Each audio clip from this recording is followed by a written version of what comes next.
My fiancée wanted a wedding without family.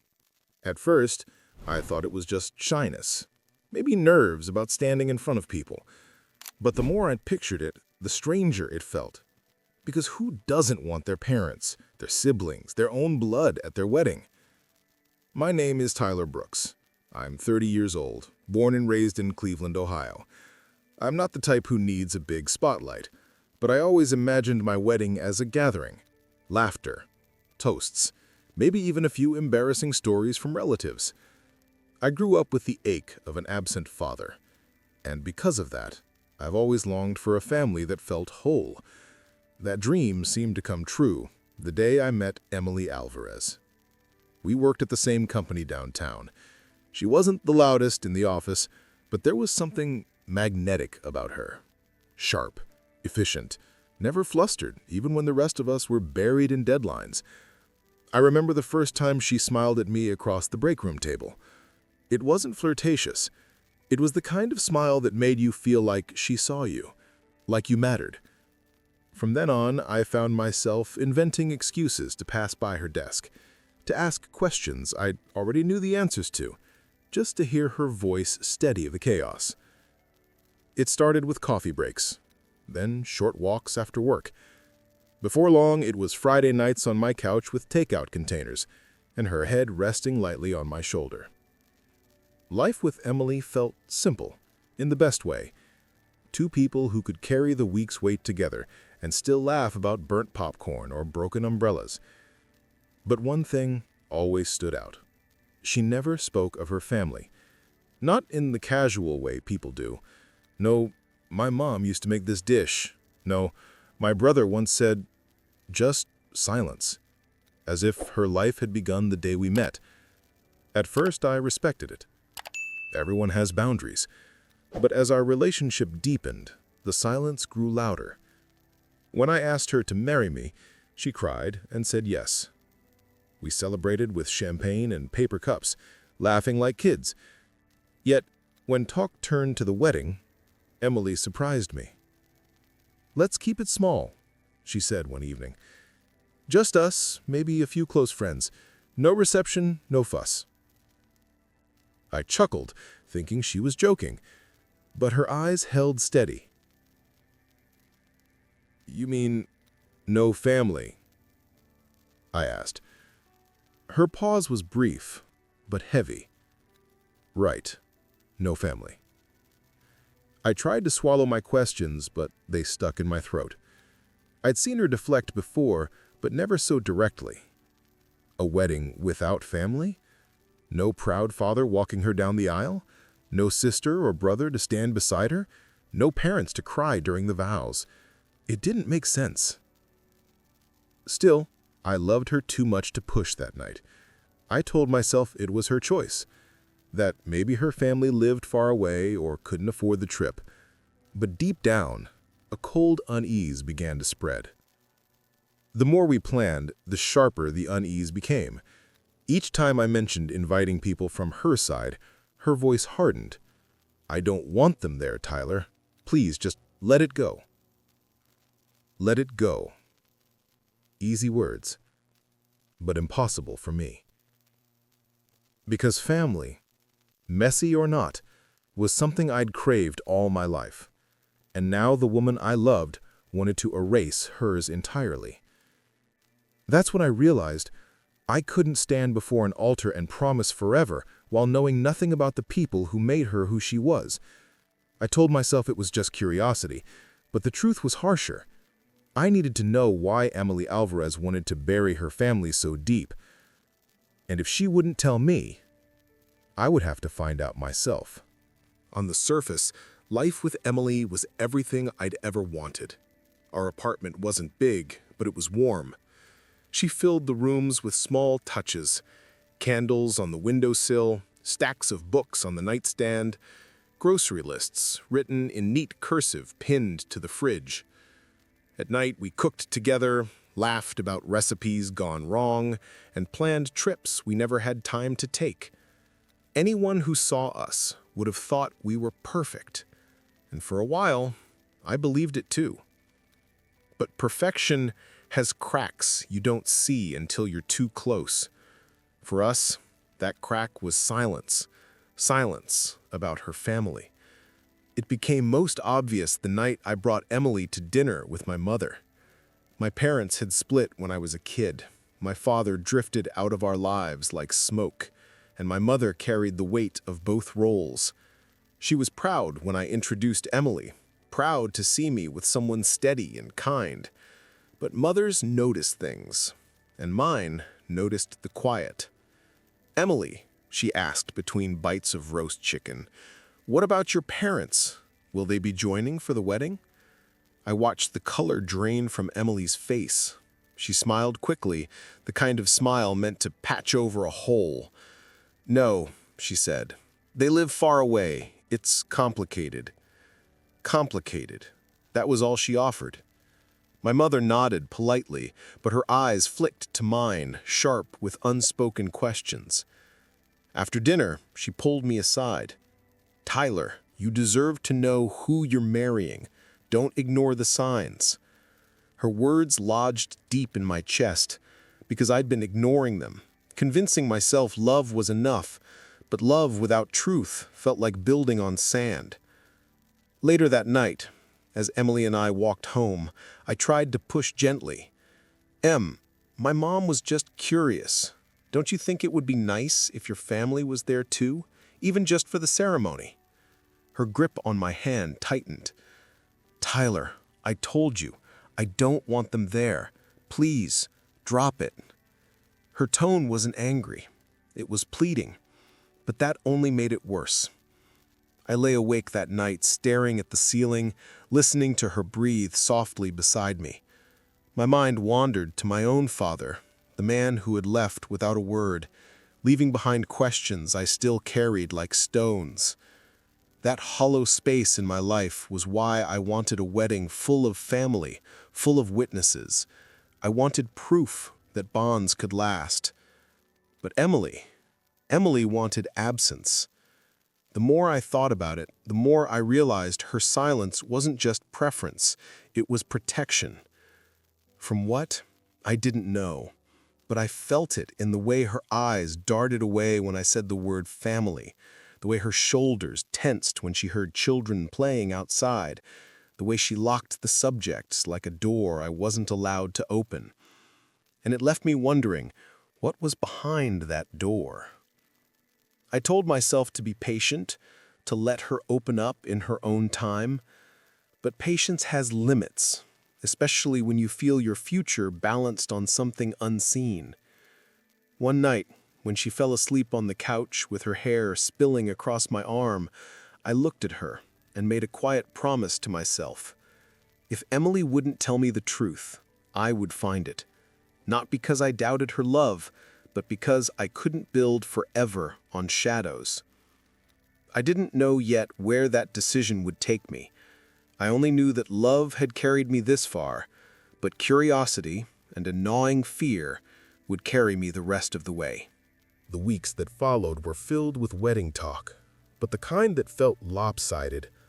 My mother offered to help with flowers. My friends teased me about the tux, and every night, Emily brushed off the subject with the same line, "Just keep it small." At first, I thought she was being practical. We weren't wealthy, and neither of us cared for extravagant parties. But the more she insisted, the more it felt less like simplicity and more like erasure. One night, we were folding laundry on the couch, the television murmuring in the background. I tried again, careful with my words. You don't even want a maid of honor? Not even a cousin or a close friend from childhood?" Her hands stilled on a shirt. For a second, she looked like someone cornered. Then she forced a smile. "I told you, Tyler, I don't want them there. Let's just leave it at that." Leave it at that. 3 simple words that pressed heavier each time she said them. I tried to bury my unease in work. At the office, Emily was the same steady presence she'd always been, sharp and composed. But every so often, I'd catch her staring out the window, her eyes distant, as if she were somewhere else entirely. Once, when a coworker joked about family reunions, Emily laughed too quickly, the sound brittle, and changed the subject. Another time, during a company happy hour, someone offered her a glass of wine. She shook her head firmly, almost sharply. "No, I don't drink." Then she excused herself to the restroom and didn't come back for 20 minutes. It was in those cracks, the too quick laugh, the sudden disappearances, that I felt the truth pressing at the edges.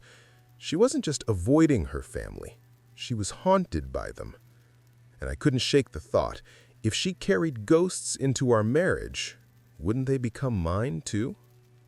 I wanted to believe love was enough, but love without trust is a house without a foundation. Each day I felt the ground shift under me, and I was terrified of falling. Then, one evening, while cleaning out the glove compartment of Emily's car, I found it. A plain white envelope, creased and folded, addressed in fading ink. Carol Alvarez, East 118th Street, Cleveland. The handwriting was shaky, uneven, the kind that spoke of someone unsteady. My stomach clenched. I'd never heard Emily mention anyone named Carol, never once seen her open a letter from home. I sat there in the passenger seat, the envelope heavy in my hands. It wasn't sealed, just an old piece of mail tucked away and forgotten. I didn't open it, not yet, but the name itself was enough. Alvarez, a thread, finally, dangling loose from the silence. That night, Emily came home late, exhausted. She kissed my cheek and went straight to bed. I watched her disappear down the hallway, the envelope still burning in my pocket. For hours, I sat in the dark, the city noise faint through the windows, turning the name over in my head. Carol Alvarez. Mother, maybe. Aunt? Whoever she was part of the family Emily had locked away. And I knew then that my patience was over. If Emily wouldn't open the door to her past, I would. I couldn't shake the envelope from my mind. For days it sat in the drawer of my desk, untouched but alive, like it was whispering every time I passed by. Carol Alvarez, East 118th Street. The name was too precise to be a coincidence, too close to the silence Emily carried like a shield. One Saturday, while Emily left for errands, I slipped the envelope into my pocket and got in my car. I told myself I wasn't doing anything wrong, that love sometimes demanded answers. But the truth sat heavier. I was breaking into a part of her life she clearly wanted buried. The further I drove east, the more Cleveland changed. The neat houses and trimmed lawns gave way to cracked sidewalks and boarded windows. The steel of downtown's towers shrank in my rearview mirror, replaced by warehouses with broken glass, rusted fences, and streets that looked forgotten. East 118th was quiet, the kind of quiet that hummed with fatigue. A few kids rode bikes on the cracked pavement, their voices echoing between sagging houses. A stray dog nosed through a tipped trash can. Every detail told the same story.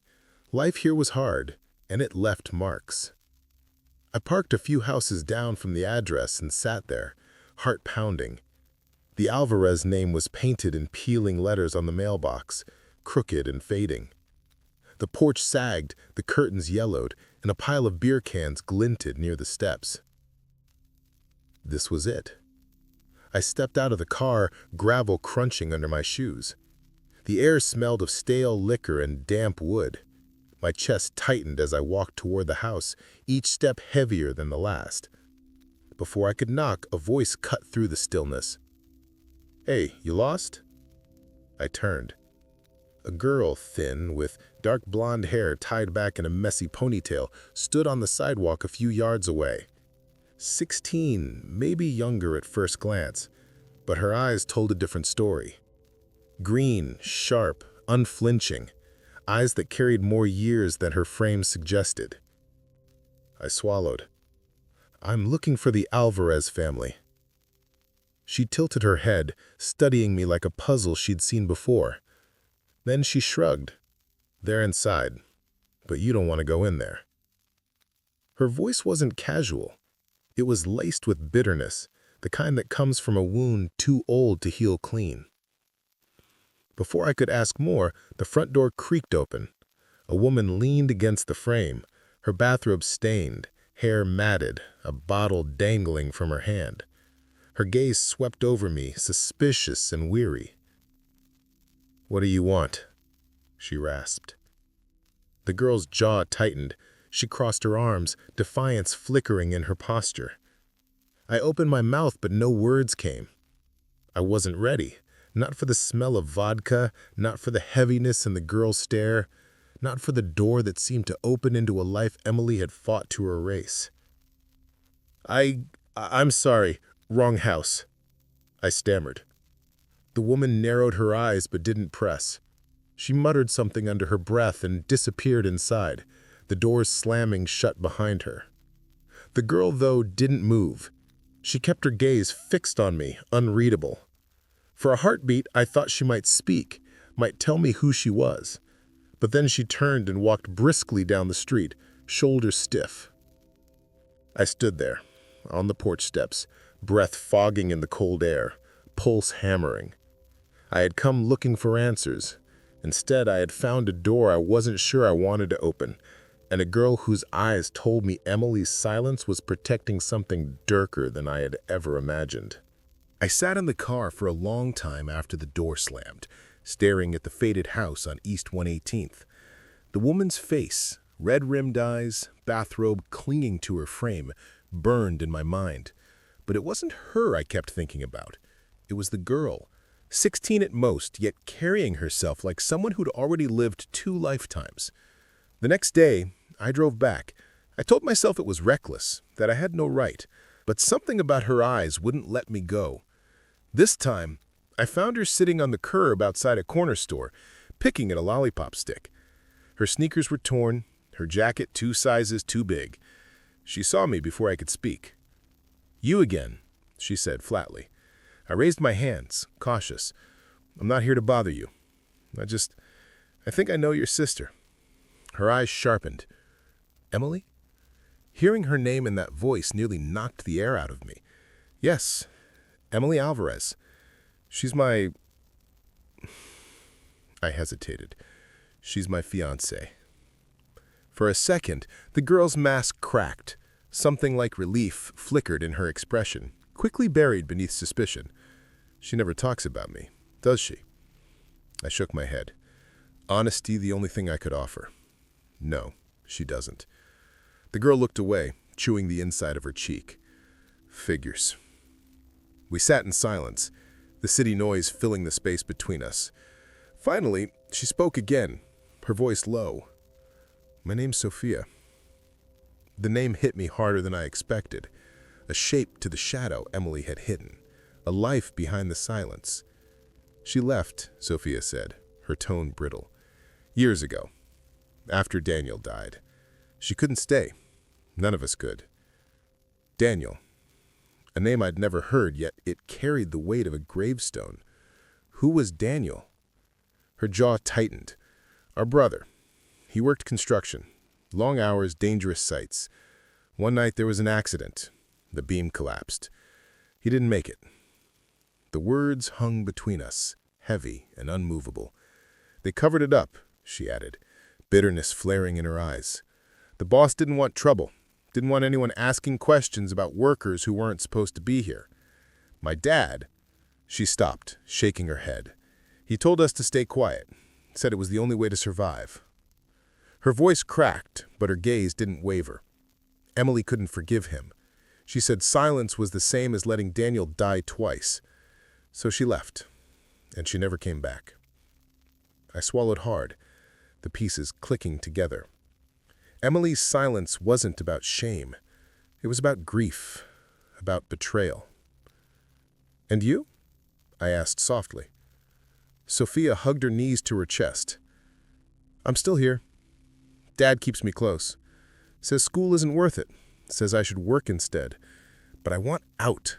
I want more than this street, more than this house that smells like beer and rot. I want what Emily has. Her eyes locked on mine, fierce, and I'm flinching. But she won't look at me. Not anymore. The ache in her voice cut deep. I thought of Emily's careful smiles, her refusal to let family into our wedding plans. She hadn't just buried her parents, she had buried Sophia too. "I'm sorry," I whispered. "You don't deserve this." Sophia shrugged, but her voice trembled. Nobody ever does.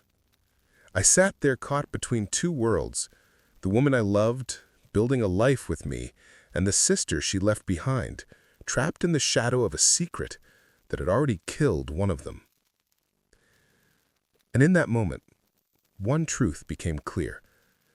I couldn't marry Emily without bringing Sophia out of the shadows. I didn't sleep the night I met Sophia. Her words echoed in my head, sharper than any alarm. The image of a collapsed beam, of a boy named Daniel buried under steel, of a father silencing his family in the name of survival. It was more than I could process. And worst of all was the look in Sophia's eyes, fierce, desperate, begging for someone to see her. When Emily came home from work the next evening, I was waiting. She set her bag on the counter, smiling faintly, the kind of smile you give when you're too tired to mean it. "Emily," I said, my voice lower than I intended, "we need to talk." Her smile faltered. She knew. I went looking. I found them. "I met your sister." The color drained from her face. She gripped the edge of the counter like it was the only thing keeping her upright. "Tyler, why would you do that?" I snapped, harsher than I meant. I steadied my voice. "Because you wouldn't. Because I love you, and I can't marry you while you keep half your life locked away." Her eyes glistened. She shook her head, whispering, "You don't understand." "Then help me. Make me understand." For a long moment, silence stretched between us. Then Emily sank into a chair, her shoulders folding in on themselves. "Daniel was my brother. He was strong, steady.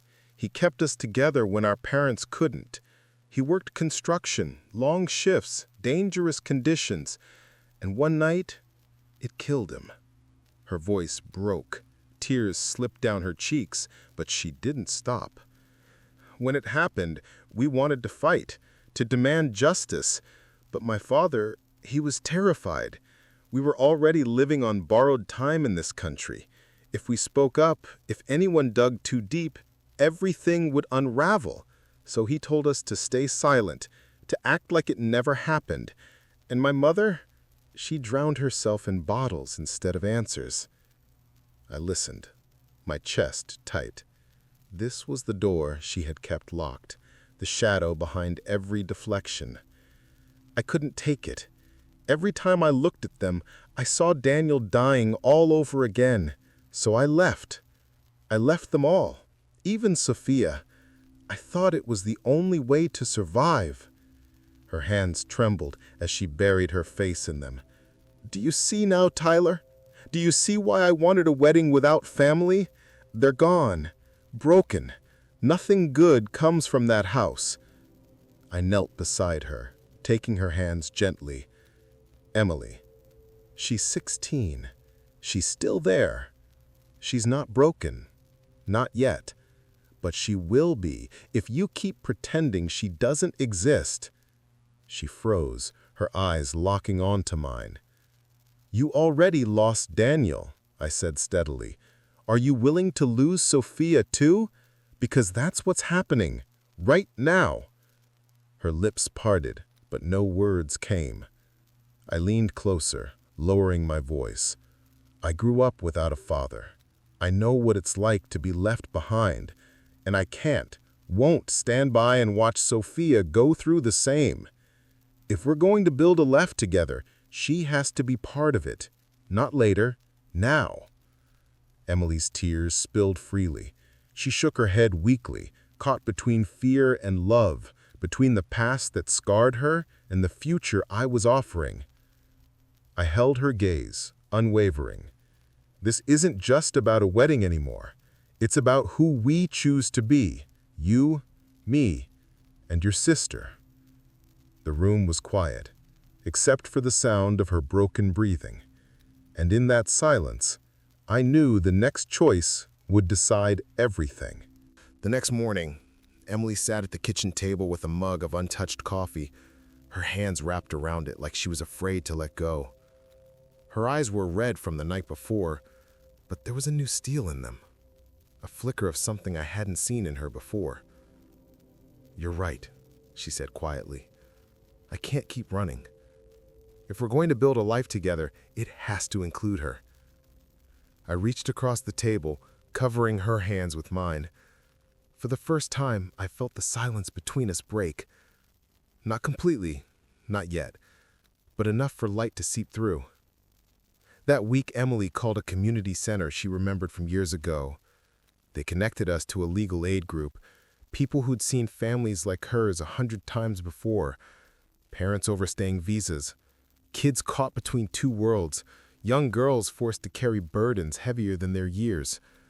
The woman on the phone spoke gently, but firmly. "You're not alone. We can help." It wasn't a magic fix, but it was a start. And sometimes, a start is enough. The harder part was still ahead, facing her father. We drove back to East 118th together. Emily hadn't been there in years, and her hands trembled on the steering wheel as we pulled up to the house. The porch looked even more broken in daylight. The same beer cans glinted in the weeds, and the curtains sagged like tired lungs. Her father was sitting on the steps, a cigarette smoldering between his fingers. His frame was thick, his face weathered, but his eyes were sharp, too sharp. When he saw Emily step out of the car, his expression hardened. "Well, look who decided to remember where she came from," he muttered in Spanish, his tone biting. Emily stood straighter than I'd ever seen her. "I didn't forget. I left because you made silence more important than Daniel's life." His jaw clenched, but he didn't speak. The words cut too close to the truth. "We're here for Sophia. She deserves better than this. She deserves a chance." Her father laughed, dry and humorless. "A chance. She has a roof.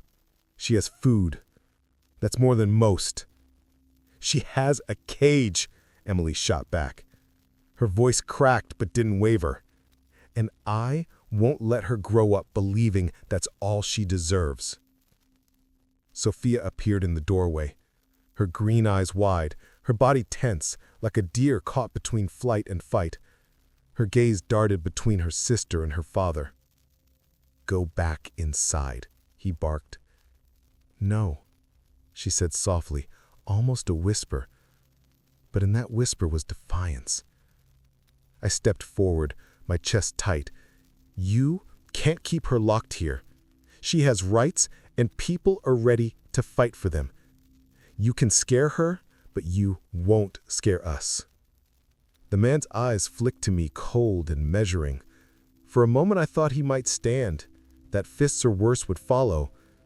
But then he spat to the side, muttering, "Do what you want. You'll regret it." It wasn't surrender. It was retreat. But sometimes retreat is all you need. Emily crossed the porch and wrapped her arms around her sister. For a second she stiffened, then she melted into the embrace, burying her face against Emily's shoulder. Tears streaked Emily's cheeks as she whispered, "You're coming with us. You're not alone anymore." That night, back in our apartment, Emily sat Sophia at the table with us. We ordered pizza, laughed awkwardly between bites, and for the first time, our small home felt full. It wasn't simple. It wasn't safe, but it was right. And as I watched Emily brush Sophia's hair back from her face, I knew one thing with certainty. When we stood at the altar, Sophia would be there. Not as a shadow, not as a secret, but as family. The courthouse in downtown Cleveland wasn't grand. The ceilings were low, the walls beige, the benches scuffed by decades of restless feet. But when Emily slipped her hand into mine that morning, it felt like the most sacred place I'd ever stood. There was no orchestra, no aisle lined with flowers, no rows of extended relatives. Just a judge with tired eyes, a few close friends from work, and two people who had decided to stop running from the past. And Sophia. She sat in the front row wearing a dress Emily had bought her the week before, a simple floral print paired with sandals a size too big.